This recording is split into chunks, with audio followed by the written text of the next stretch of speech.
안녕하세요. 암을 포함한 모든 질병, 피가 답이다. 저자 이현철입니다. 지난 기초과정 제4강 첫 시간 혈관의 종류에 대해서 알아보았는데요. 이번 강의는 혈액의 순환과 정화 과정에 대해서 알아보기로 하겠습니다. 이 장을 학습하기 전에 먼저 한 가지 질문을 던지고자 합니다. 스스로 대답을 하고 난 뒤에 자신이 한 대답과 이 과정의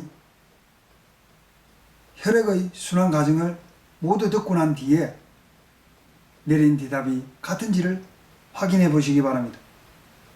예로부터 인간은 장수에 대한 욕망과 그 비밀을 풀기 위해 수없는 노력을 해왔습니다.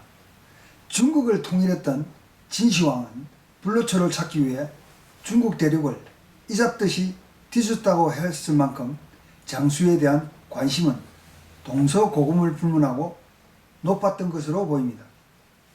일설에 의하면 모 재벌 기업 제2회장은 20대 여자의 피를 넣어 회춘을 노렸다는 말도 있었습니다. 여기서 문제를 내겠습니다. 나이 든 사람에게 몸속 피를 몽땅 뽑아내고 전부 20대 초반의 젊은 피로 교체를 한다면 회춘하거나 질병에 걸리지 않을까요? 하는 질문입니다. 이 방송의 말미에 답을 스스로 해보기 바라고 답이 떠오르지 않는다면 다시 한번 이 방송을 듣든지 아니면 묵상을 해보기 바랍니다. 본론으로 돌아가서 우리 몸속의 혈액은 쉬지 않고 밤낮 없이 세포나 장기 조직 등에 돌아다니면서 산소와 영양을 나눠주고 노폐물을 받아 나오고 있습니다. 혈액순환에 방해를 받거나 차단될 경우에는 세포는 물론이거니와 장기도 부전에 이르게 됩니다. 부전이란 기능이 떨어진다는 의미입니다. 그러나 혈액이 언제나 똑같은 속도로 몸 전체를 순환하는 것은 아닙니다. 뛰고 운동할 때나 긴장할 때는 부신에서 아드레날린 호르몬이 나와 심장 박동도 빠르게 하고 혈관을 수축시켜 혈류의 흐름을 빠르게 하기도 합니다. 당연히 혈액의 혈류량은 많아지게 됩니다. 반면에 수면을 취하거나 편안한 상태에서의 순환 혈류량을 적게 하여 각각의 장기들을 쉬게 하기도 합니다. 이 모든 것은 자율신경에 의하여 조절되는 것입니다. 혈액의 순서에 대하여 살펴보면 심장의 좌심실에서 뿜어져 나온 혈액은 대동맥을 거쳐 소동맥과 세동맥으로 가지를 쳐서 몸속 곳곳으로 나눠져 흘러가게 됩니다.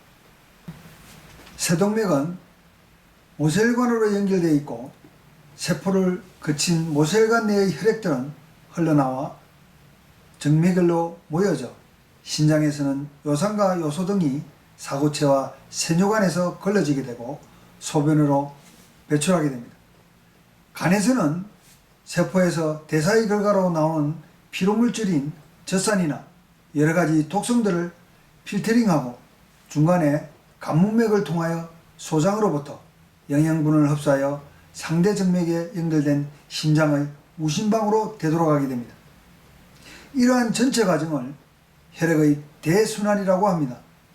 그리고 상대 정맥을 통하여 심장의 우심방으로 들어온 혈액이 우심실을 거쳐 허폐동맥을 통해 허파에서 산소를 얻고 다시 허폐정맥을 거쳐 좌심방에 들어오고 자심실에 넘어가게 됩니다. 이를 혈액의 소순환 또는 폐순환이라고 합니다. 자심실에 들어온 혈액은 간이나 신장을 통과하여 정화 과정을 마치고 소장으로부터 영양을, 폐로부터 산소를 듬뿍 싣고 들어와 있는 상태가 되는 것이고 심장 박동으로 대동맥을 통하여 뿜어져 나와 다시 몸속 세포들에게 산소와 영양을 공급할 준비를 마친 깨끗하고 건강한 혈액이라 하겠습니다.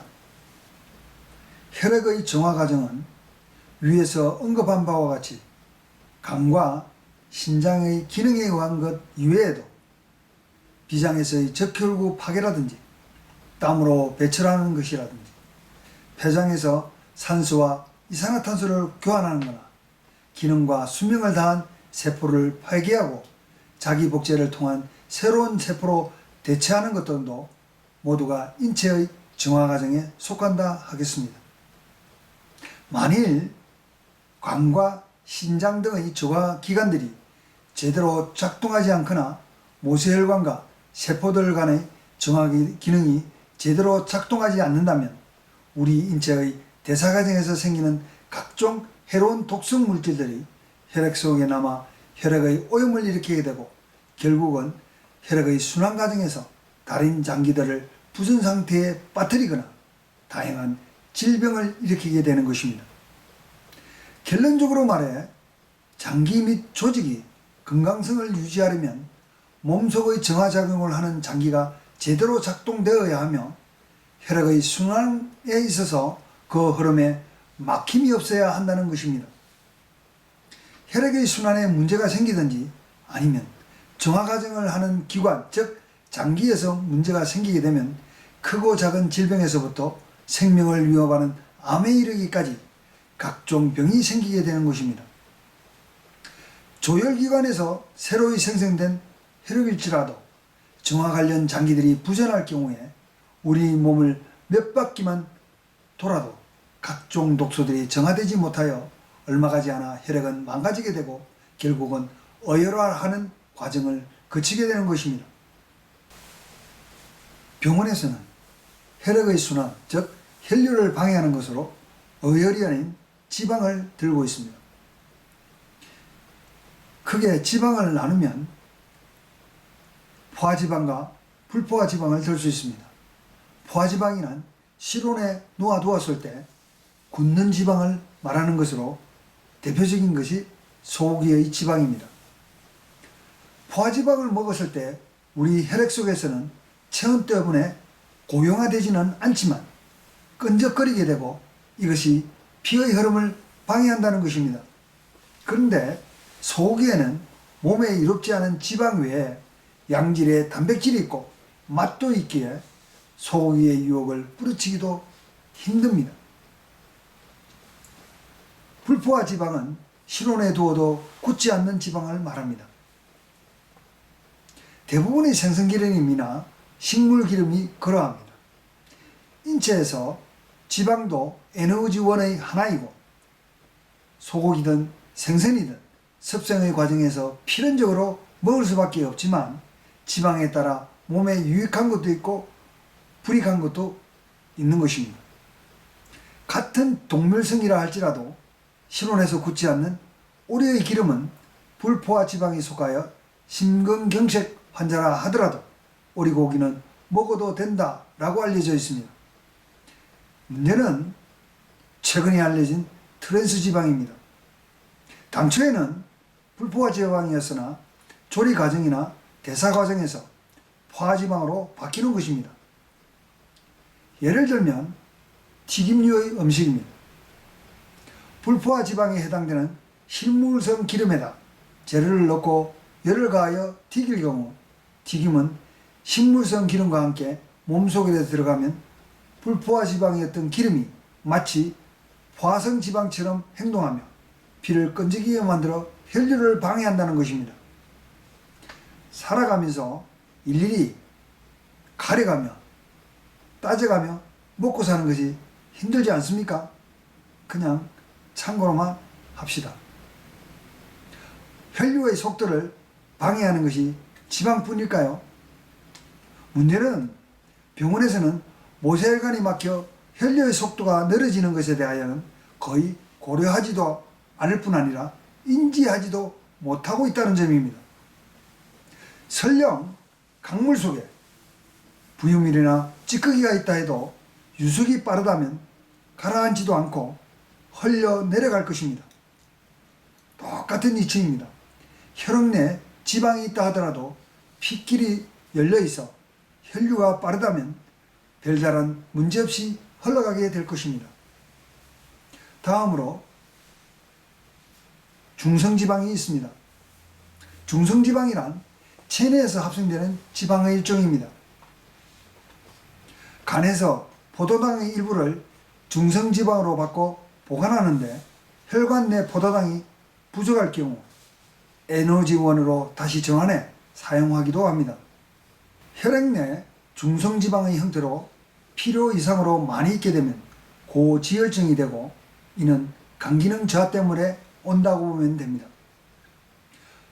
알코올도 체내에서 에너지원인 중성지방으로 바뀌어 간에 저장되어 상습적일 경우 간의 중성지방이 쌓이게 되어 간경화로 연결되는 것으로 알려져 있습니다.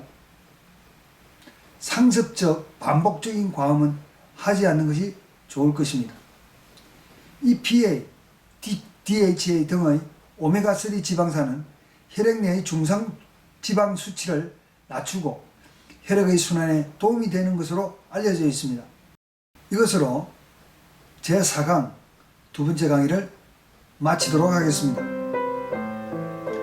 다음 시간에는 혈액과 신경과의 관계에 대하여 알아보기로 하겠습니다. 대단히 중요한 강의입니다. 반드시 시청하여 주시기 바랍니다. 좋아요, 구독은 제게 많은 도움이 됩니다. 감사합니다. 평안한 일상 되시기 바랍니다.